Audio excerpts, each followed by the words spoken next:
Bom dia, amada igreja, graça e a paz do nosso Senhor Jesus Cristo. Que bom que podemos estar juntos celebrando, a Páscoa do nosso Senhor Jesus Cristo. Eu quero compartilhar com você uma oração de Jesus. O tema é Pai, é chegada a hora. Está no Evangelho de João, capítulo 17. Se você puder abrir a sua Bíblia, nós vamos fazer uma leitura diferente. Eu não vou fazer uma leitura linear. Nós vamos ver alguns pontos do capítulo 17 de João. Para aqueles que conhecem o contexto, sabe que foram as últimas palavras de Jesus. Nós temos no capítulo 13 Jesus participando da última Páscoa com seus discípulos. Ali ele instituiu a ceia, e depois do capítulo 13 de João, capítulo 14, ele fala sobre o Consolador, sobre o Espírito que viria após ele.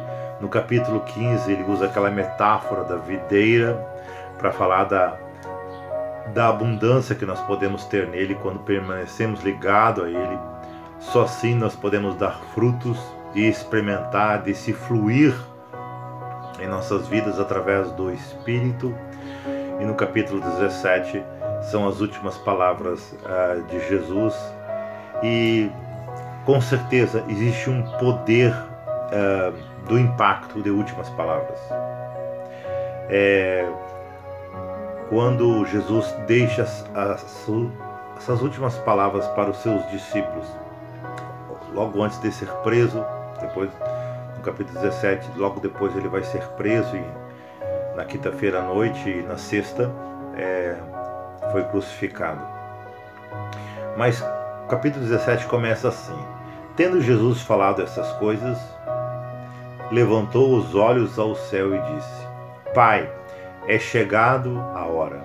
Glorifica o teu Filho, para que o Filho te glorifique a ti. Se você estivesse próximo de sua partida e Deus te desse a oportunidade para você fazer uma oração pelas pessoas, para as pessoas que você ama, como seria a tua oração? Se você estivesse próximo da tua partida e Deus te deu a oportunidade de escrever uma oração em prol daquelas pessoas que você mais ama. É isso que está em João 17. O pensamento de Jesus em sua oração, no capítulo 17 do Evangelho de João, ele não é linear, por isso que nós não vamos fazer leitura linear. Existem petições, no mínimo 5 petições, e essas petições elas se desdobram em vários pontos, mas tem um foco, tem um tema principal, que é o amor e a graça de Deus. O amor e a graça de Deus. Eu separei 4 pontos, por causa do nosso tempo restrito, dentro da nossa proposta. O primeiro deles, o primeiro anseio de Jesus escrevendo essa oração, falando essa oração, é o anseio da identidade. Se você tiver a tua Bíblia aberta, vamos caminhar nesse sentido agora. Primeiro anseio, o anseio da identidade. No versículo 9 e 10, olha o que Jesus diz: E por eles que eu rogo, não rogo pelo mundo, mas por aquele que me deste, porque são teus. Ora, todas as minhas coisas são tuas, e as tuas são minhas, e nele eu sou glorificado. O primeiro anseio da identidade está relacionado ao pertencer. Se você olhar o versículo 9 e 10, por eles que eu rogo. Eu não rogo ao mundo, mas por aqueles que me deste, porque eles são teus. Jesus está afirmando várias vezes que nós pertencemos a Ele. Nós vemos nossa sociedade, através do humanismo, do individualismo, que nós pertencemos a nós mesmos. Claro que existe um paradoxo nisso, porque as pessoas Elas acreditam nisso, mas ao mesmo tempo elas estão buscando um senso de pertencimento. E nós, como discípulos de Cristo, sabemos que nós pertencemos dele. A nossa identidade tem essa razão. Tem outros momentos, no versículo 2 diz assim: assim como lhe conferiste autoridade sobre toda a carne, a fim de que ele conceda a vida eterna a todos os que me deste.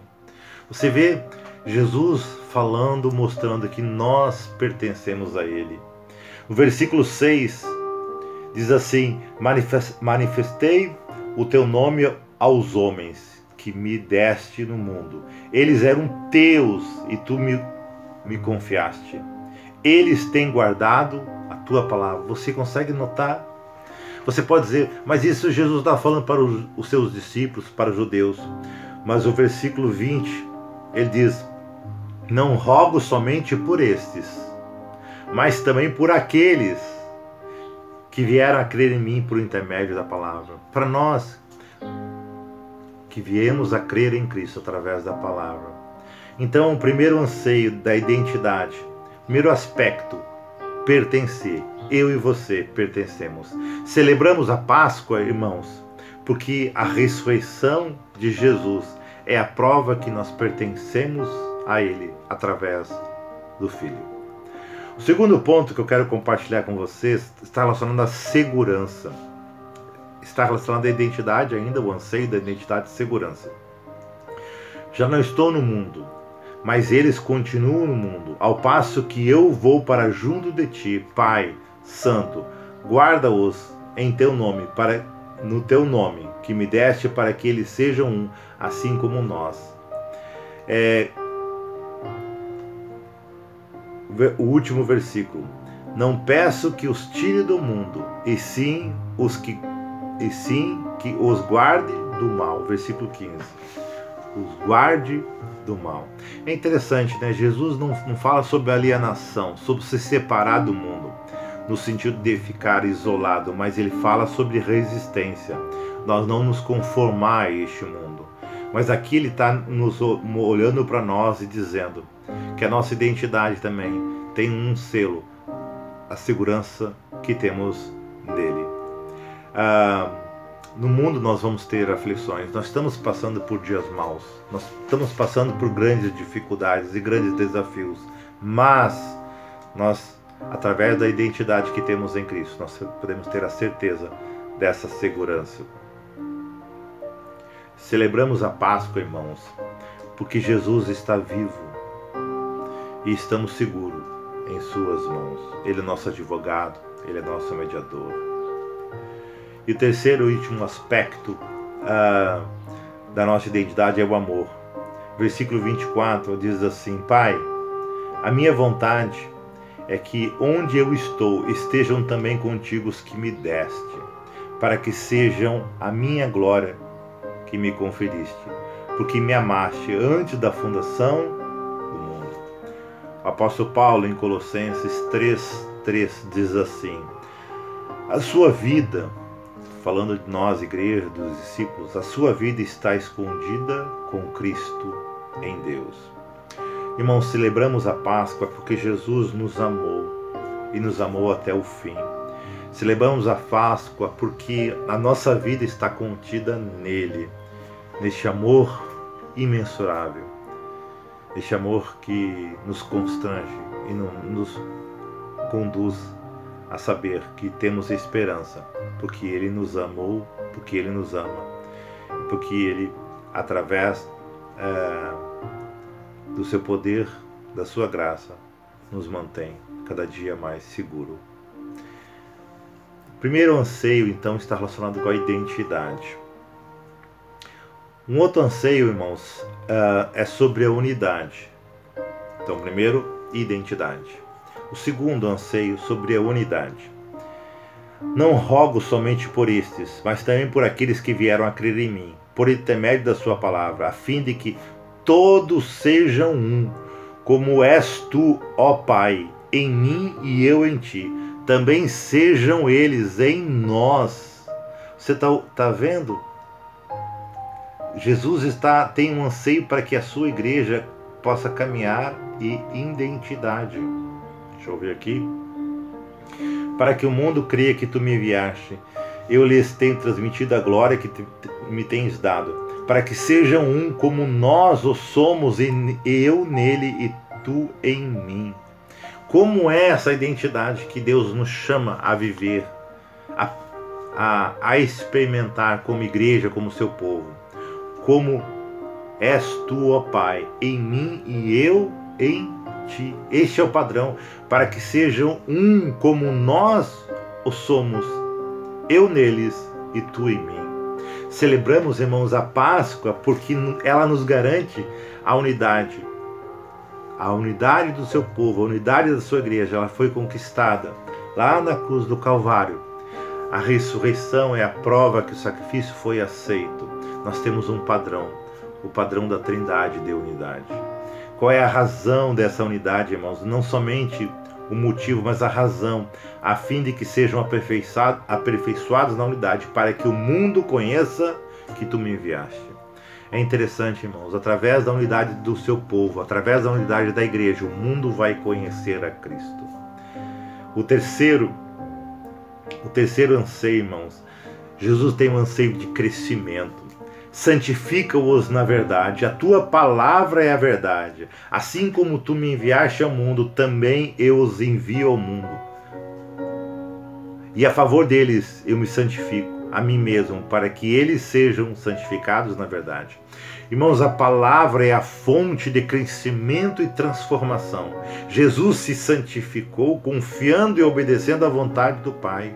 Quando nós celebramos a Páscoa, porque nosso Redentor vive, porque Cristo vive, mas Ele deseja se revelar a nós. Ele tem um anseio da nossa identidade, da nossa unidade, mas também do nosso crescimento. E o quarto e último, o anseio da plenitude. Versículo 13. Mas agora vou para junto de ti, e isto falo no mundo, para que eles tenham o meu gozo completo em si mesmo.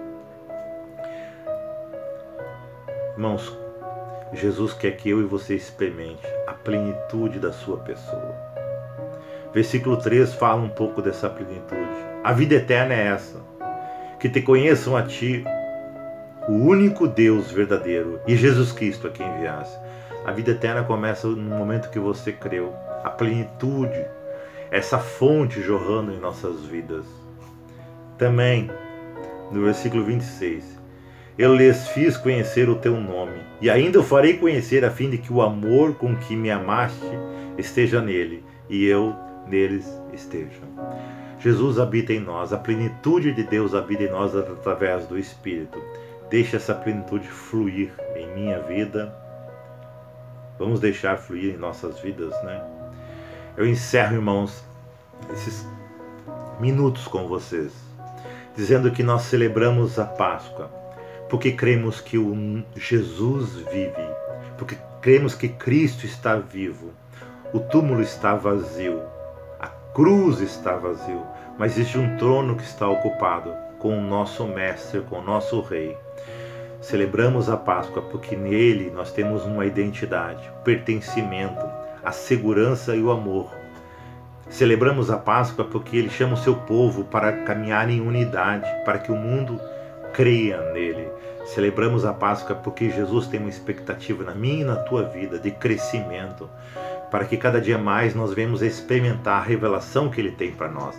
Celebramos a Páscoa, meus amados, porque existe em nós a plenitude de um Deus vivo que quer fluir na minha vida e através da tua vida. A minha pergunta é: diante dos anseios de Jesus para a vida dos seus discípulos, quais são as atitudes práticas? Fique meditando nessa palavra hoje.